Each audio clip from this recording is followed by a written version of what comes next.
கொஞ்சம் சாம்பார் ஊட்டாட்ட ஐயா. இல்ல வேணாம் வேணாம். என்ன இன்னைக்கு சாம்பார் நல்ல இல்லையே?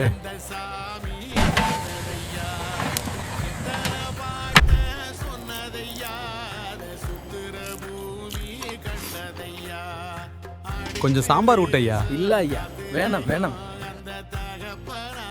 இன்னைக்கும் சாம்பார் சரியில்லையே.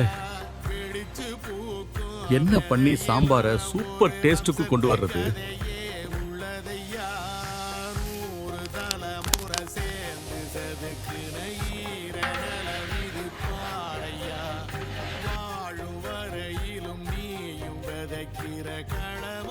கொஞ்சம் சாம்பார் ஊட்டாட்ட ஐயா. கண்டிப்பா ஊத்துங்க. இன்னைக்கு சாம்பார் சூப்பர்.